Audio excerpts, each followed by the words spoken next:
Hallo ihr lieben Kreativen, herzlich willkommen auf meinem Kanal Mellies Moments. Herzlich willkommen in meiner kreativen Welt und zu einem kleinen Video, zu einer Karte noch für Valentinstag. Ist ja in 1,5 Wochen. Ja, ihr hört schon an meiner Stimme, mich hat es ein bisschen zerlegt. Ich versuche trotzdem so gut wie möglich durch dieses Video zu kommen. Ich werde am Anfang ein bisschen was erzählen und dann seid mir nicht böse, wenn ich dann nicht mehr so viel erzähle und für euch lieber male.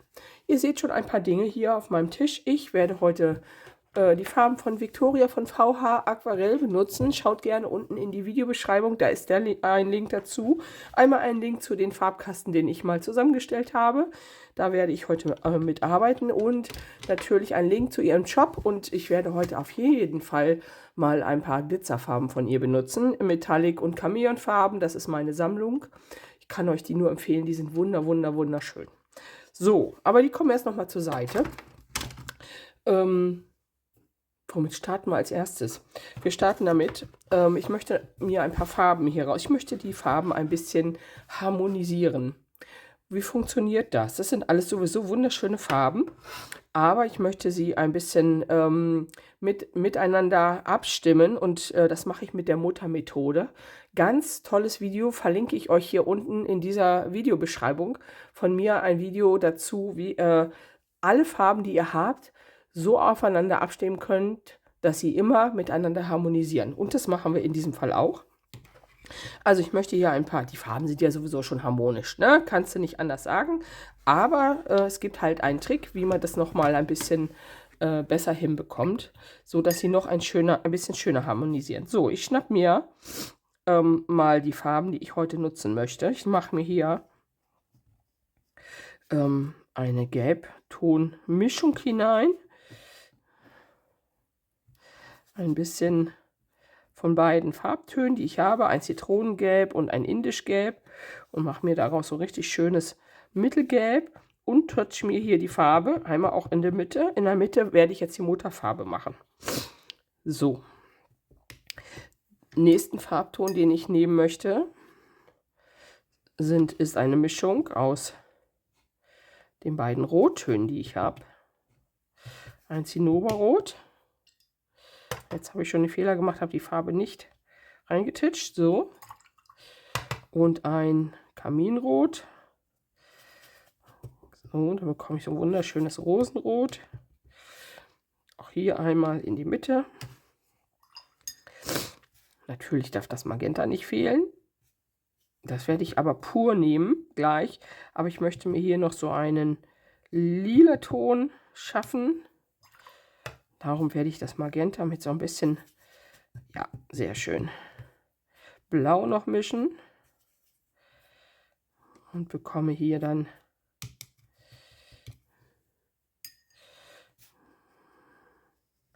noch einen schönen lila Ton. So, und dann brauche ich noch, oh, meine Nase läuft, Verzeihung, ich muss mal kurze Pause machen. So, da ist sie wieder. Ich möchte ja hier nicht immer so schniefend in der Kamera sein, ne? Diesen wunderschönen Maigrünton, den werde ich schon pur fast nehmen. Auch der geht hier einmal in die Mitte. Und dann benötige ich noch mal einen Grünton, der ein bisschen einen bläulichen Touch hat. Dann nehme ich hier auch das Maigrün und mache einen Hauch von meinem Grauton mit hinein und einen kleinen Hauch von dem Blau. Und dann habe ich ein schönes bläuliches Grün. So, und jetzt haben wir hier in der Mitte alle Farben. Die mische ich einmal und das ist die Mutterfarbe. Ja, und für diese Mutterfarbe werde ich jetzt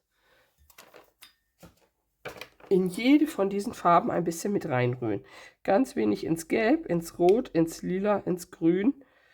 So, und dann werden wir das ja einmal ein bisschen miteinander vermischen.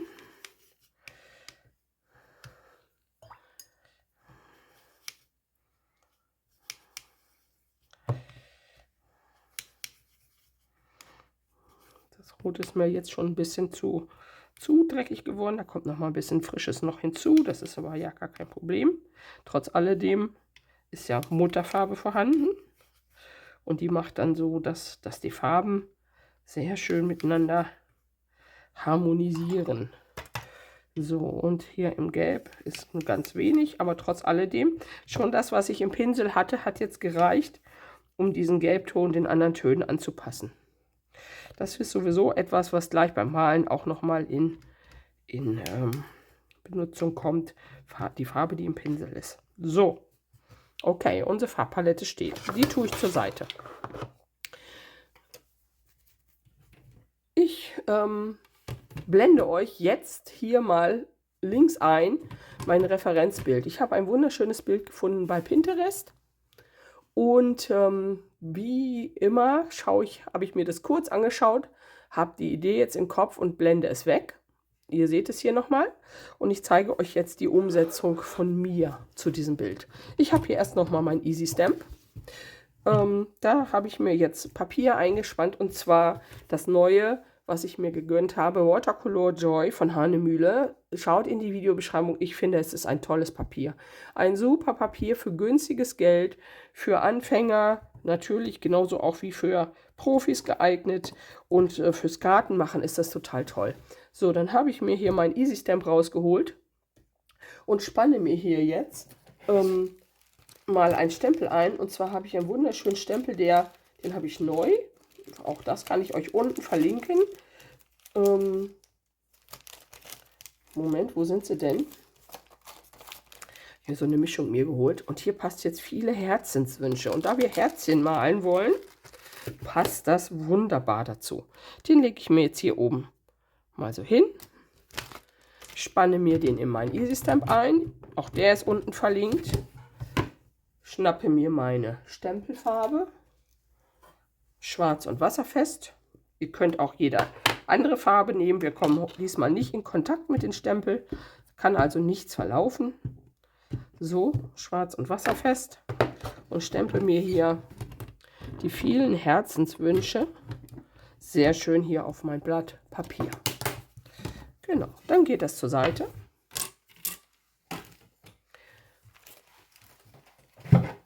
Und ich habe jetzt hier Platz. So, ich mache euch mal ein bisschen größer, damit ihr auch seht, was ich dann hier gleich male. Ich habe jetzt hier meine Palette mit meinen Farben, die alle miteinander harmonisieren. Ich habe mein Papier, lasse ich so, spanne ich gar nicht ein. So, wir hatten Blattranken mit Herzen. Ich fange jetzt erstmal an und verteile Herzen in unterschiedlichsten Größen auf mein Papier. Ich nehme jetzt hier meine gelbe Farbe erstmal. Ja, mein Gelbton. Male mir ein Herz. Oh, habe schon gekleckert hier unten, super. Ach, das ist nicht schlimm, das kriegen wir nachher noch weg. So, male mir hier ein wunderschönes Herz drauf. Das ist eine schöne Farbe, ein Gelb mit ein bisschen einen Stich von Lachs drin. So, und jetzt wasche ich meinen Pinsel nicht aus, sondern gehe hier ins Rot, nehme mir ein bisschen Rot und setze mir das hier in mein Gelb hinein und lasse das so ein bisschen einfach laufen. Sehr schön. Ich wasche den Pinsel nicht aus. Ich nehme den Pinsel jetzt, wie er ist, male das nächste Herz. Das müsste jetzt ein bisschen dunkler sein. Ja.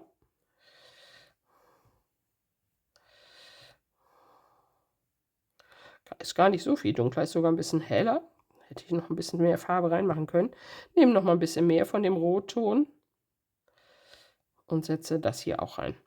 Und ich werde immer die dunklere Farbe auf der rechten Seite bei den Herzen lassen. Ja. So, ich wasche meinen Pinsel immer noch nicht aus. Nehme jetzt meinen Rotton, den ich hier habe, male das nächste Herz.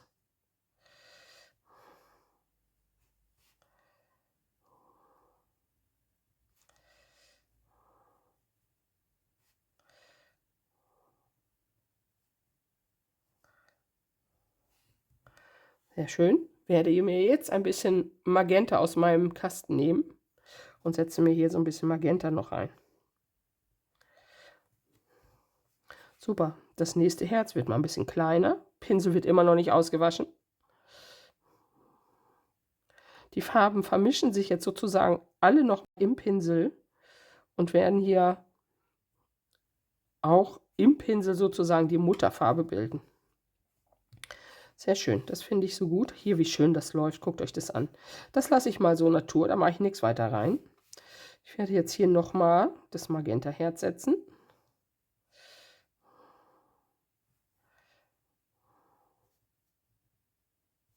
Und nehme jetzt ein bisschen von dem lila Farben. Setze das hier rein, ein bisschen dunkler. Das gleiche nehme ich jetzt hier oben, ein lila Ton.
So, und dann geht es weiter. Ich schnappe mir einen dünneren Pinsel. Meine Pinsel übrigens, die von Fomui, kann ich euch auch nur empfehlen, sind unten in der Videobeschreibung verlinkt.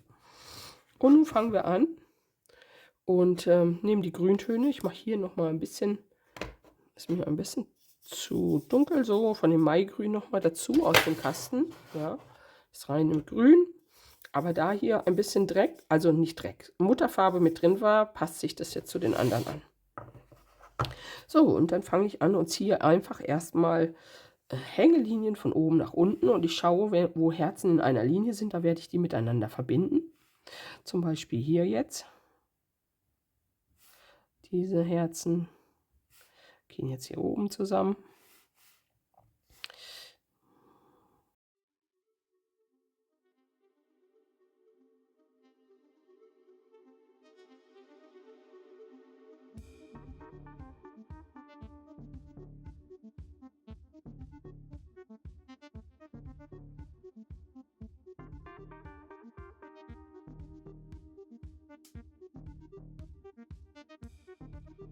So, die Herzen sind aufgehangen.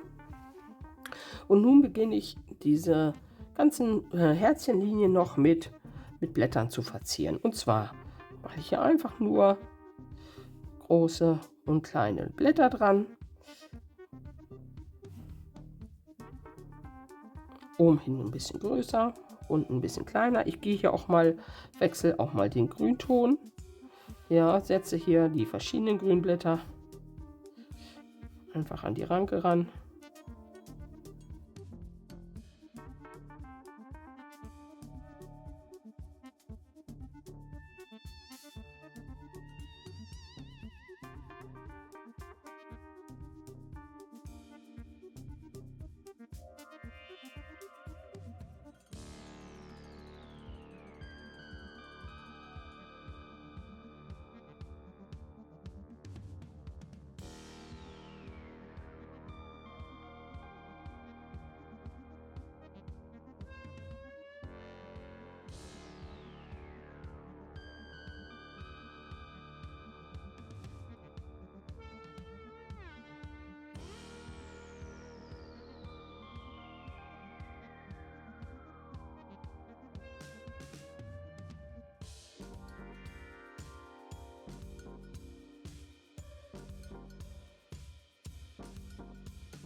Mir ist eigentlich gerade eingefallen, bevor es ganz trocknet, können wir gerne erst noch mal so ein paar kleine Farbkleckschen von unseren Farben hier aus der Mischpalette einfach so dazwischen setzen. Hier und da mal einen kleinen Farbklecks. Das war jetzt das Gelb. Dann nehme ich hier noch mal den Rotton.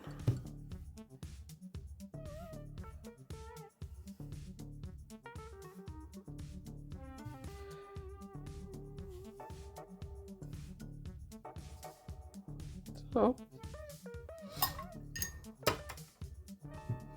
Und das lasse ich gut sein, da kommen da gleich noch die Glitzerfarben dazu.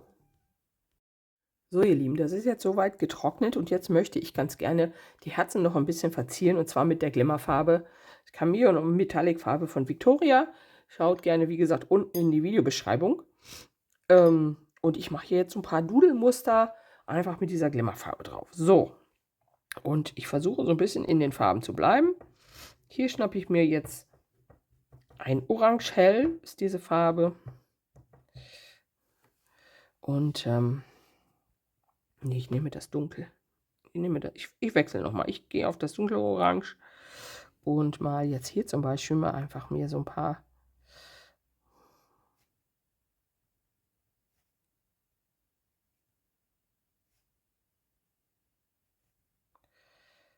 Musterchen hinein.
So, ich schnappe mir jetzt noch mal meine Farbpalette und nehme jetzt noch mal die puren Farben und werde mit denen jetzt noch mal so ein paar kleine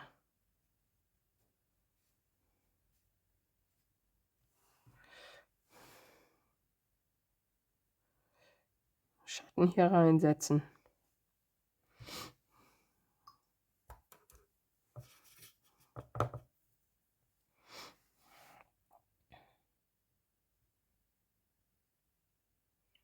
Muss ja nicht alles glitzern, ne?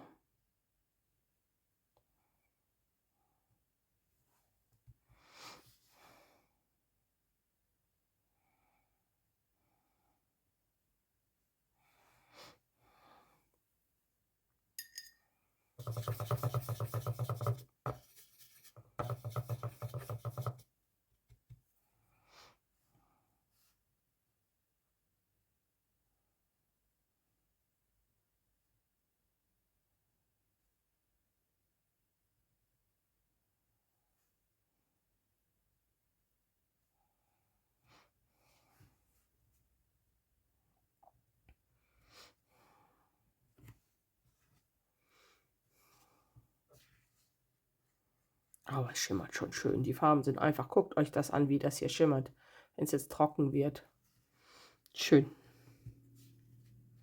Schön, schön, schön, schön, schön. So, hier machen wir auch noch mal ein bisschen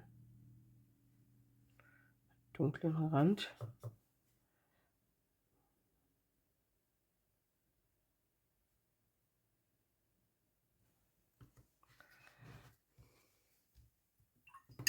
Okay. So, dann werde ich jetzt noch mal das eine oder andere Blatt eine Schicht reinsetzen. Einen zweiten Schatten.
Okay.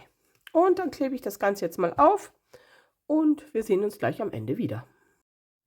So, ihr Lieben, ich habe die Karte aufgeklebt, passend dazu mir eine Rohling ausgesucht und ich finde, sie ist richtig schön geworden, glitzerig bunt.